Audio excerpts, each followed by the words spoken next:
Catholic History Trek, a podcast exploring the Catholic past.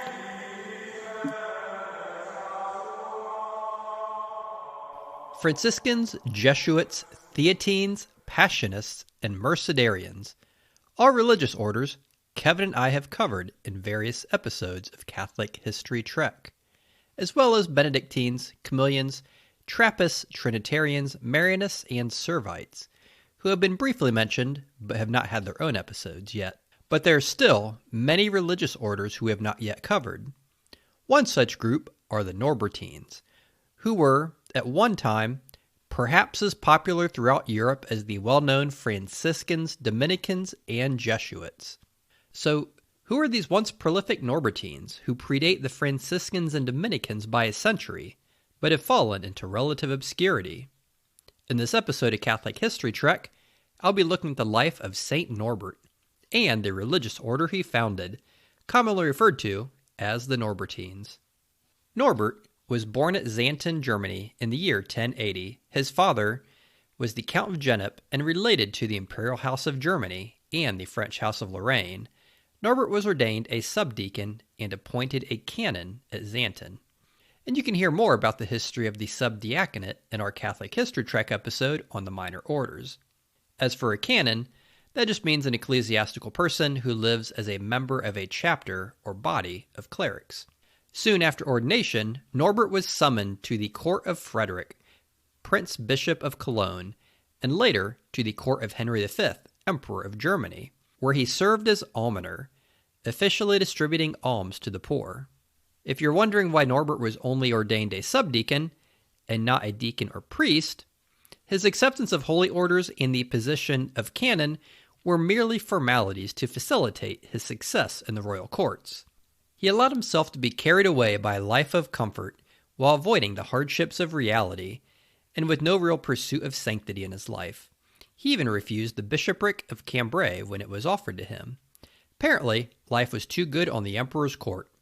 Either that, or the demands of the responsibility of the position would have been too much of an imposition on his lifestyle. Sadly, Norbert's life as an ordained clergyman who had little interest in seeking God or leading others to God hardly made him unique in his day. Or, dare I say, would make him unique in our day. Or really, probably any day for that matter. And using his connections in a clerical appointment to live a life of ease on the king's court hardly merits a mention in a Catholic History Trek episode, let alone a whole episode. But this is merely the first chapter of Norbert's life. It's what happened next that began to change him from almoner of Emperor Henry V into Saint Norbert. One day, he set out on horseback to the village of Vreden. I've heard a Norbertine say this trip to Vreden was to visit a concubine, but I can't say for sure if that was the purpose of his travel. Regardless, on the way, he was overtaken by a storm and lightning struck near his horse. The animal was frightened by the lightning and threw Norbert to the ground. For the next hour, Norbert lay unconscious on the ground. When he finally came to, lying there on the wet terrain in his rain-soaked clothes, he asked, "Lord, what do you want me to do?" He felt the reply come to his heart. Turn from evil and do good. Seek peace and pursue it. Thus humbled, Norbert had a conversion. He renounced his appointment at court and retired to Xanten to lead a life of penance. As St. Bernard of Clairvaux has been quoted to have said, "Anyone who takes himself for his own spiritual director is the disciple of a fool." So Norbert, now in his 30s, placed himself under the spiritual direction of Kono, the abbot of a Benedictine monastery near Syburg. In gratitude to Kono, Norbert founded the Abbey of Furstenberg, which he endowed with a portion of his property and presented it to Kono. And to clarify, this holy Benedictine Kono of Syburg is not to be confused with another holy Benedictine, also named Kono, and also from the same time period, Saint Kono. The canonized Kono lived in Italy, and a little after Kono of Syburg, under whom Saint Norbert was spiritually directed. Norbert transformed his life, and the subdeacon was ordained a priest. He now lived and preached a life contrary to the one he had lived as a subdeacon, before the storm on his way to Vreden. This drastic change led some to denounce him as a hypocrite who only knew him from his more famous, luxurious days on the court of the Emperor Henry. It's said that at Norbert's first Mass, one cleric even spat on him, apparently viewing Norbert as a charlatan and not accepting the sincerity of Norbert's conversion. Norbert continued to live a life of penance and the pursuit of holiness, frequently conferring with the abbot Kono and with another holy spiritual director, the hermit priest Ludolf, whose cell Norbert would visit for counsel. Ultimately, Norbert resigned all his ecclesiastical benefits, sold his estate, and gave all he owned to the poor. He then journeyed to meet with Pope Gelasius, who granted him faculties to become an itinerant preacher. And so, Norbert traveled barefoot, even through ice and snow, throughout Europe preaching. In some ways, similar to St. Dominic, who a century later walked barefoot through southern France, preaching conversion from the Albigensian heresy. Norbert did acquire one or two companions along the way, although it's said the companions died from exposure to the elements. In the year 1119, after the death of Pope Gelasius, Norbert traveled to the Council of Reims to confer with his successor, Pope Calixtus II. Both the Pope and Bartholomew, the Bishop of Laon, France, requested Norbert to establish a religious order in the Diocese of Laon, so that his work might be perpetuated after his death. Norbert established this religious order in a lonely marshy valley about 10 miles from Laon in an area called Prémontré.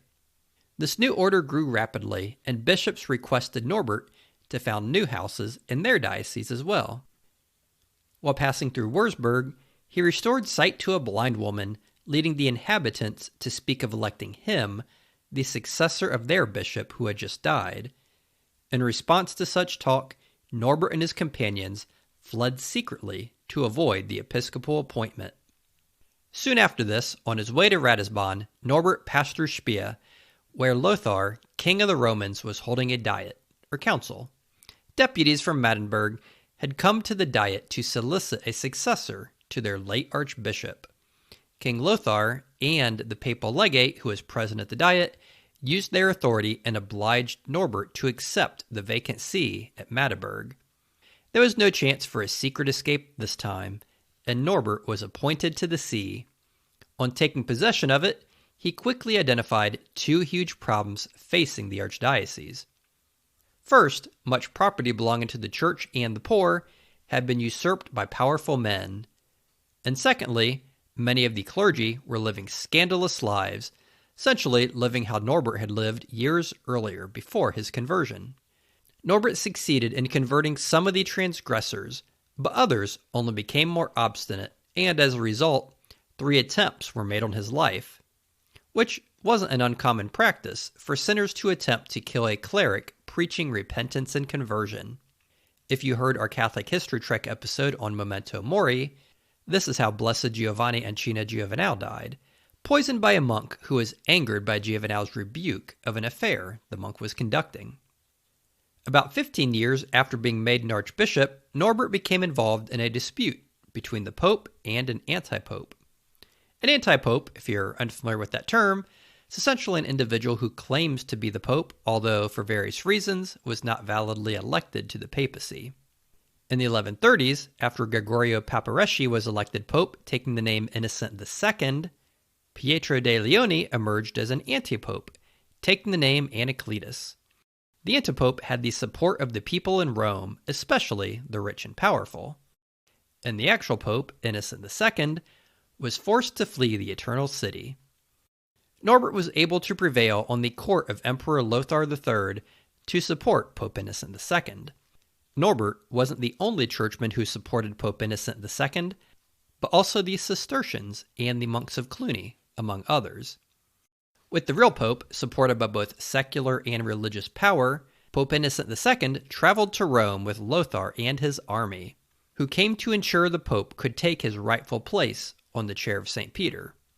Although his health was impaired, Norbert accompanied Lothar on this trip. Norbert returned back to Germany, accompanying the emperor and assisting him for a time as his chancellor and advisor.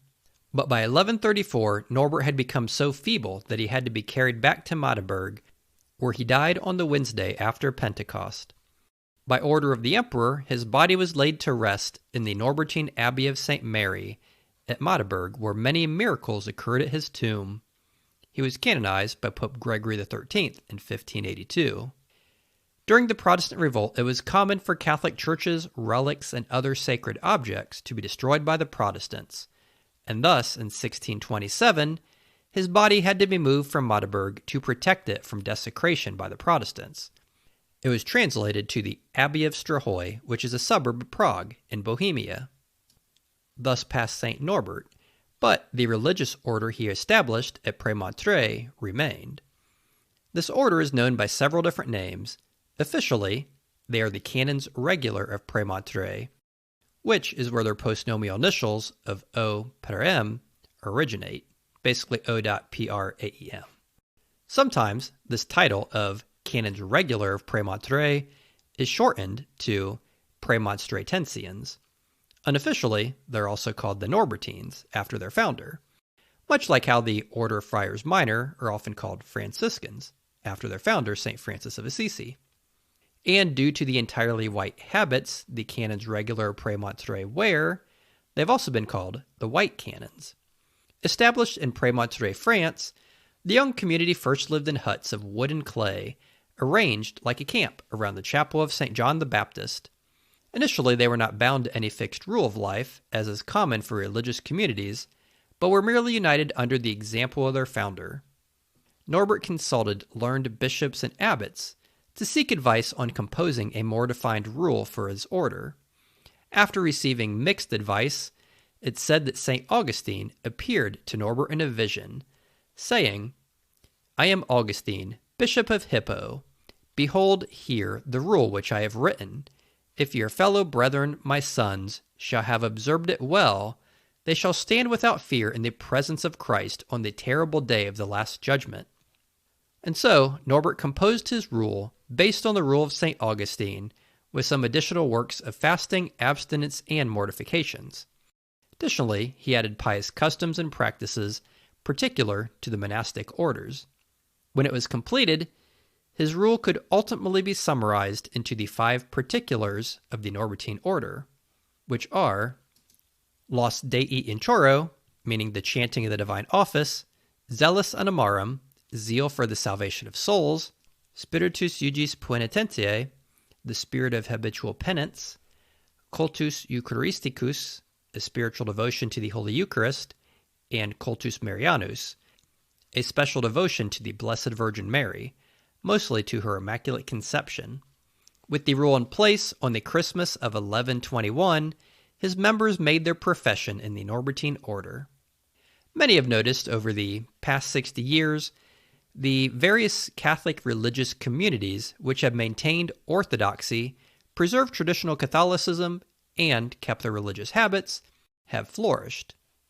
Some popular American examples would include the Dominican Sisters of Mary, Mother of the Eucharist, based in Michigan, the Dominican Sisters of St. Cecilia, otherwise known as the Nashville Dominicans, and the Franciscan Friars of the Renewal, located in the Bronx.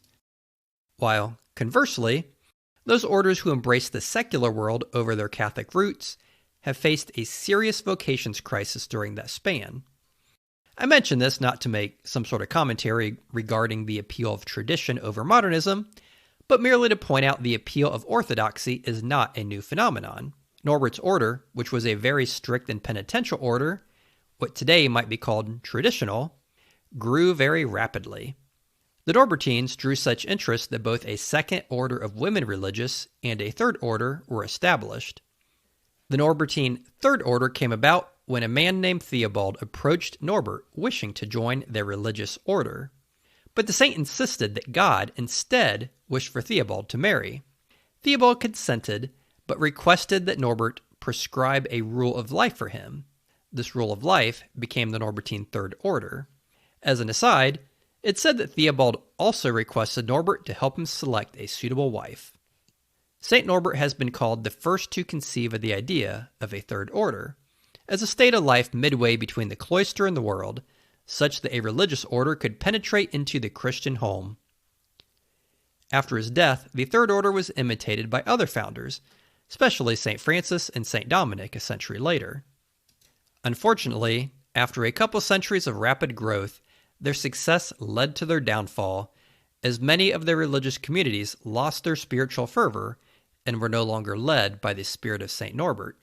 Both the hard manual labor of their forebears and increased donations from charitable benefactors resulted in increased affluence and then a spirit of worldliness. Although the Norbertines never officially broke into various factions, as with the Franciscans, which Kevin and I covered in a previous Catholic History Trek episodes, as the Franciscans broke depending on how closely they would follow St. Francis' original rule, the various local Norbertine houses began to act independently of their mother house at Prémontré. At the beginning of the 17th century, Venerable Abbot Lervels succeeded in reforming 40 abbeys, reforming them from their worldliness and back to the original rule of St. Norbert. While his work was able to prevent destruction from internal threats, the order was about to face many external threats from European wars, revolutions, and Mohammedans. At their height, there were about 10,000 Norbertines, but their numbers steadily fell as abbeys were confiscated and destroyed. In Hungary and Cyprus by Muslims, Moravia and Bohemia by Hussites, Sweden, Denmark, Prussia, and Saxony by Lutherans, Holland by Calvinists, England and Ireland by King Henry VIII, France by the French Revolution, and in Spain by the various Spanish revolutions. The first Norbertines in the New World arrived in 1893, escaping the confiscated abbey in Bern, Holland. 2 priests and 1 brother reached the northeastern peninsula of Wisconsin and accepted the parish in Des Pierres. This location would eventually become home of St. Norbert Abbey and St. Norbert College. The Norbertines of Des Pierres are only about 20 miles from Champion, Wisconsin, which is the home of the National Shrine of Our Lady of Good Help, covered in one of our first Catholic History Trek episodes.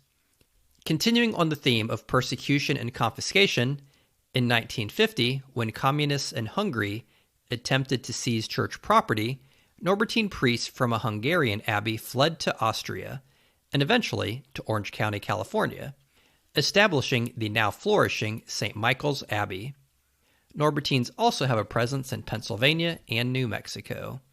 The Norbertines have produced a number of saints and blesseds, including a knight of the Second Crusade, a pair of priests martyred by Calvinists, and a former soldier from World War I. The year 2021 marks the 900th anniversary of the Canons Regular of Prémontré, so I'm glad I was able to squeeze this episode in just before the year 2021 ends, recording today on December 28th, the Feast of the Holy Innocents. And I should probably have a cake or something to celebrate, but I'm not quite sure I want to go through the trouble of lighting 900 candles. And perhaps eating a cake isn't the best way to celebrate an order founded on the disciplines of austere penances and fasting. Instead, I'll celebrate by closing this episode of Catholic History Trek how Kevin and I always do, with a prayer offered in the Church's historic language of Latin, which would have been the language of prayer for St. Norbert of Xanten and his Norbertines for many centuries. Gloria Patri et Filio et Spiritui Sancto, sic ut erat in principio nunc et semper et in saecula saeculorum. Amen. Thank you for listening to Catholic History Trek. You can reach us at catholichistorytrek@gmail.com.